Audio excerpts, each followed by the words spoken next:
இந்த முஹர்ரம் மாசம் என்பது இஸ்லாத்தை பொறுத்தவரை ஒரு சிறந்த மாசம். என்ன சிறந்த மாதம்? இந்த முஹர்ரம் மாதத்தினுடைய 10வது நாள் பிறை 10 அன்னைக்கு நாம நோன்பு நோக்க வேண்டும். பிறை 10 அன்னைக்கு நாம எல்லாம் நோன்பு நோற்பதை நபிகள் நாயகம் ஸல்லல்லாஹு அலைஹி வஸல்லம் அவர்கள் நமக்கு வலியுறுத்துகிறார்கள். 10 மாத்திரம் வைக்க கூடாது, 9 10 சேர்த்து வைக்க வேண்டும் என்கிற அளவுக்கு இந்த மார்க்கத்தில் இந்த மாதத்தில் நோன்பு நோக்க வேண்டும் என்று நபிகள் நாயகம் ஸல்லல்லாஹு அலைஹி வஸல்லம் அவங்க சொன்னாங்க. எதுக்காக நோன்பு நோக்கணும்? அதான் பாயிண்ட். முஹர்ரம் மாதம் 10வது நாளும் 9வது நாளும் நோன்பு வைக்கணும். இந்த நோன்பு எதுக்கு என்றால், நபிகள் நாயகம் ஸல்லல்லாஹு அலைஹி வஸல்லம் அவர்கள் மதீனாவுக்கு வர்றாங்க, ஹிஜ்ரத் செய்து. மதீனாவில வாழ்கிற யூதர்கள் எல்லாம் அன்னைக்கு நோன்பு வைக்கிறாங்க. நபிகள் நாயகம் ஸல்லல்லாஹு அலைஹி வஸல்லம் கேட்கிறாங்க, ஏன் இன்னைக்கு நோன்பு வைக்கிறீங்க? இன்னைக்கு என்ன மேட்டர்? எதுக்காக வேண்டி இந்த நாள்ல நீங்க நோன்பு வைக்கிறீங்க? அப்ப யூதர்கள் சொல்றாங்க, இந்த நாள் ஒரு சிறந்த நாள்.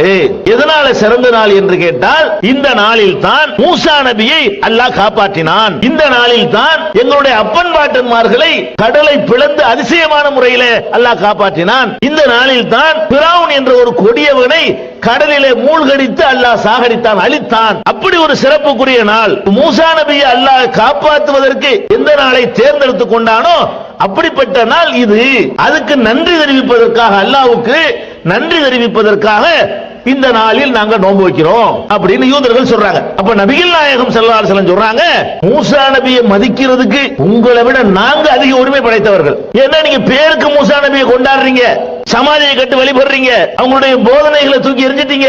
நாங்க மூசா நபி கொண்டு வந்த கொள்கையில உறுதியா இருக்கிறோம். அதனால மூசா நபிக்கு ரொம்ப தகுதியானவர்கள் நாங்கள் தான் என்று சொல்லிவிட்டு நபிகள் நாயகம் ஸல்லல்லாஹு அலைஹி வஸல்லம் அவங்க நோன்பு வைங்கன்னு சஹாபாக்களுக்கு உத்தரவு போடுறாங்க. எதுக்காக வேண்டியது? யூதர்கள் சொன்ன காரணத்தை ரசூல் ஸல்லல்லாஹு அலைஹி வஸல்லம் ஏத்துக்கிட்டாங்க. அதாவது மூசா நபியை காப்பாற்றினதுனால தான் இந்த நாள் சிறந்த நாள், ஃபிரௌன் அழிக்கப்பட்டதுனால தான் இந்த நாள் சிறந்த நாள், அதுக்காக நோன்பு வைங்கன்னாங்க. ஆனா கடைசி வருஷம் வரைக்கும் இப்படி ஒரு நாள் நோன்பு வச்சுக்கிட்டே இருந்தாங்க. கடைசி வருஷத்துல அவங்க மூத்தா போற வருஷம் இருக்கு பாருங்க, அந்த ஆண்டில் அவங்களுக்கு ஒரு சிந்தனை வருது, நம்ம ஏன் யூதர்கள் மாதிரியே நம்ம நோன்பு வைக்கணும், நம்ம கொஞ்சம் மாற்றம் செய்யணுமே, அவங்களை அப்படி ஃபாலோ பண்ண தேவையில்லையே அப்படின்னு சொன்னாங்க.